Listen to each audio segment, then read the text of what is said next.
नमस्कार। Book audio में बहुत बहुत स्वागत करता हूं मैं आपका दोस्त ब्रिजेश। और दोस्तों आज लेकर हाजिर हूं धन्यवाद बेहरा का उपन्यास एक था रक्षक। अध्याय 25 विजेता। तक्ष चट्टानी ढलान पर गिरा पड़ा था। दर्द से कराहते हुए अपनी कमर को पकड़े हुए था। धूल और खून उसके चेहरे पर लगे थे। वो उठने की कोशिश कर रहा था लेकिन कराहते हुए फिर से गिर पड़ा। कठोर सूरज पहाड़ पर पड़ रहा था जिससे खड़ी पगडंडी पर लंबी छाया पड़ रही थी। ध्रुव वहां पहुंचा। उसकी आंखें क्षेत्र को देख रही थी। जैसे ही वो तक्ष के पास पहुंचा उसकी सांसें उखड़ने लगी, लेकिन उसका दृढ़ संकल्प अटल था। बिना किसी हिचकिचाहट के वो तक्ष के बगल में बैठ गया और तक्ष के कंधों के नीचे अपना हाथ डालकर उसे ऊपर उठा लिया। तक्ष कमजोर स्वर में, ध्रुवा तुम्हें यहां नहीं होना चाहिए, तुम्हें जाना होगा, मुझे भूल जाओ और ये प्रतियोगिता जीतो। ध्रुवा ने अपना सिर हिलाया। उसकी आवाज स्थिर और दृढ़ संकल्प से भरी हुई थी। ध्रुवा, आप मेरे भाई हैं, मैं आपको ऐसे ही यहां नहीं छोड़ूंगा। अपनी बची हुई ताकत का इस्तेमाल करते हुए ध्रुवा ने तक्ष को पास के एक पत्थर पर ले जाकर सावधानी से उसे उस पर टिका दिया ताकि उसे धूप मिले और उसे ज्यादा आराम मिले। तक्ष ने कराहते हुए कहा, लेकिन एक हल्की सी मुस्कान बिखेरी, ध्रुवा तुम्हें रुकने की जरूरत नहीं है, ये तुम्हारा मौका है। जाओ उस पहाड़ पर चढ़ो और उन्हें दिखाओ कि तुम कौन हो। ध्रुवा ने सिर हिलाया। उसकी आंखें एक पल के लिए तक्ष की आंखों से मिल गई। ध्रुवा, यहां आराम करिए। ध्रुवा ऊंचे पहाड़ की ओर मुड़ा। उसकी गति दृढ़ संकल्प के साथ तेज हो गई। उसकी मांसपेशियां चलने लगी और उसके हाथ दर्द करने लगे क्योंकि वो प्रत्येक चट्टानी किनारे को पकड़ रहा था। खड़ी चढ़ाई अंतहीन लग रही थी, लेकिन ध्रुवा का ध्यान कभी नहीं डगमगाया। जैसे ही ध्रुवा शिखर के पास पहुंचा उसने रुद्र को आगे देखा जो पहले से ही दूसरी तरफ चढ़ रहा था। अंतिम चरण की ओर गायब हो गया। ध्रुवा का दिल जोर से धड़क रहा था और उसने खुद को और जोर से धकेला। विशुद्ध इच्छा शक्ति के साथ अंतिम खंड को पार किया। वहां राजकुमार, गुरु और दर्शक मैदान के किनारे खड़े थे। उनकी आंखें दूर क्षितिज पर टिकी थी। धूल का एक बादल रुद्र के तेजी से आने को चिन्हित कर रहा था। हर गुजरते पल के साथ उसका आकार स्पष्ट होता जा रहा था। मंच पर गुरु शिव के माथे पर बल पड़ गए। उन्होंने अपनी बाहें कसकर बांध ली थी और खुद से बुदबुदा रहे थे। उनके चेहरे पर चिंता साफ झलक रही थी। गुरु शिव, तुम कहां हो ध्रुवा? अचानक भीड़ में चीख पुकार मच गई। रुद्र के ठीक पीछे एक और आकृति उभरी जो बेजोड़ गति और दृढ़ संकल्प के साथ दौड़ रही थी। ये ध्रुवा था। उसकी हरकतें सहज थी।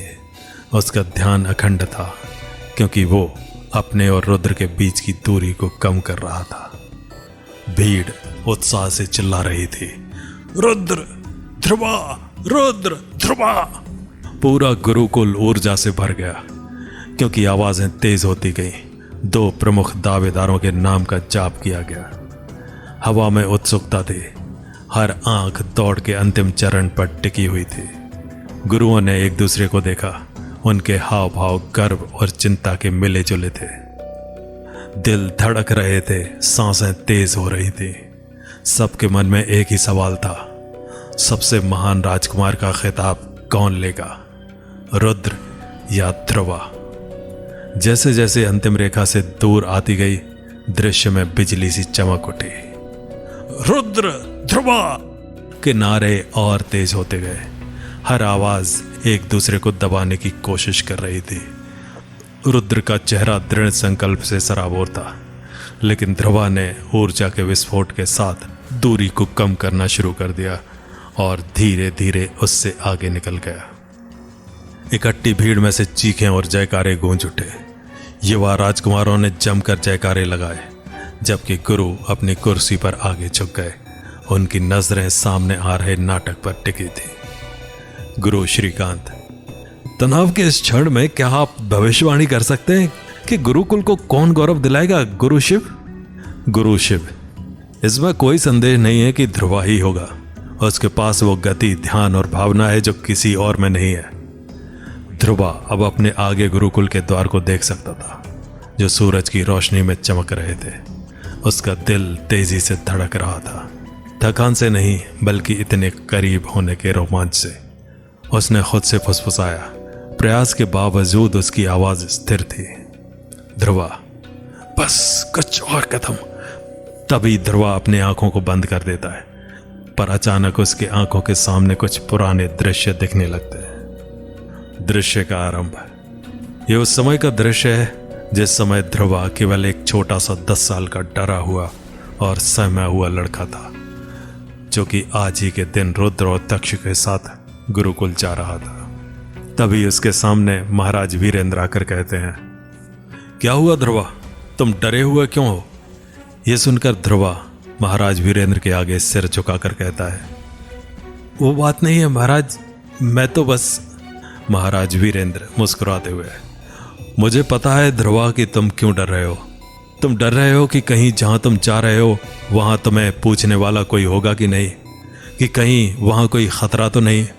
पर अगर एक बात तुम अपने दिमाग में बैठा दोगे तो तुम्हें वहां कोई भी बात सोचनी नहीं पड़ेगी। ध्रुवा महाराज वीरेंद्र की तरफ देखकर पूछता है, कौन सी बात महाराज? महाराज वीरेंद्र थोड़े झुककर ध्रुवा के उच्चता के समान घुटनों के बल खड़े होकर कहते हैं, वो बात है कि तुम्हें वहां कोई खतरा नहीं बल्कि कुछ मित्र मिलेंगे, कुछ भाई मिलेंगे और कुछ अच्छे गुरु भी मिलेंगे।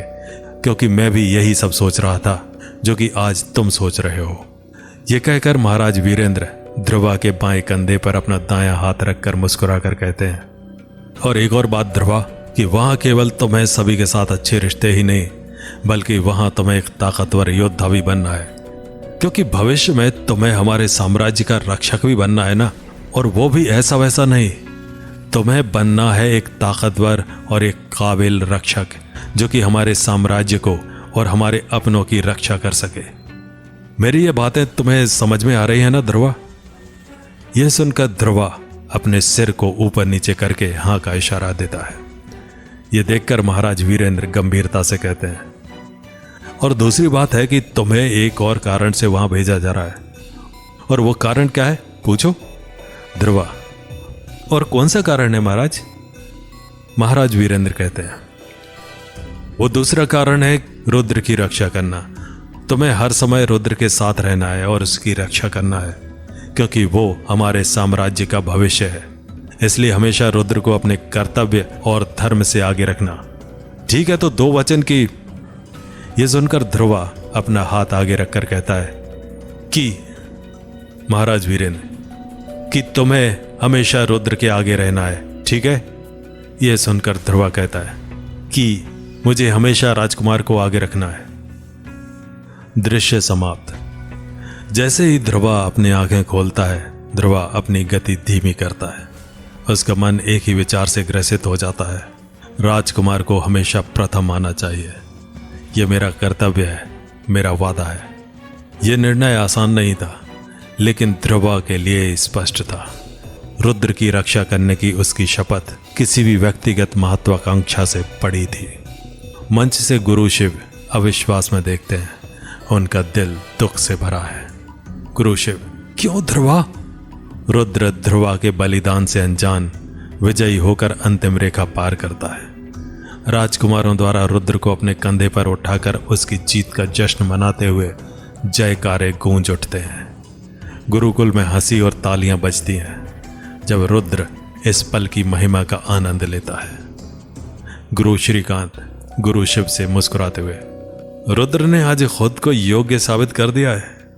क्या ताकत और दृढ़ संकल्प का प्रदर्शन है। गुरु शिव गंभीरता से, हां। पृष्ठभूमि में खड़ा ध्रुवा चुपचाप उत्सव देख रहा है। उनके चेहरे पर हल्की मुस्कान है। उसे कोई कड़वाहट नहीं, केवल संतुष्टि महसूस हो रही है। ध्रुवा मन ही मन सोचता है, ऐसा ही होना चाहिए।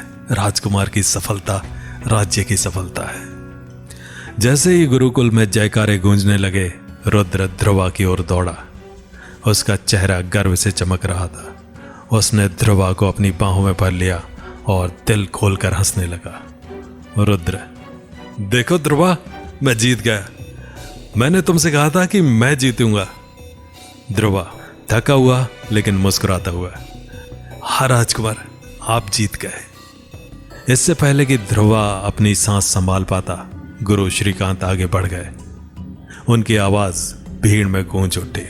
गुरु श्रीकांत घोषणा करते हुए, और इसके साथ ही इस भव्य प्रतियोगिता में विजयी होने वाले और हमारे गुरुकुल को अद्वितीय सम्मान दिलाने वाले राजकुमार कोई और नहीं बल्कि राजकुमार रुद्र यदेव हैं। पूरा गुरुकुल जयकारे से गूंज उठा। रुद्र नाम एक मंत्र की तरह गूंज रहा था, जो भव्य दीवारों से गूंज रहा था और हवा को ऊर्जा से भर रहा था। लेकिन उत्साह के बीच असंतोष की छाया उभरी। गुरु शिव दूर खड़े होकर दृश्य को देख रहे थे। उनकी आंखों में निराशा और हताशा का मिश्रण झलक रहा था।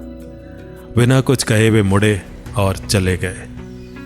उनकी खामोशी हर्षोल्लास के बिल्कुल विपरीत थी। और अगले अंक में नई चुनौती। तो मिलते हैं अगले अंक में।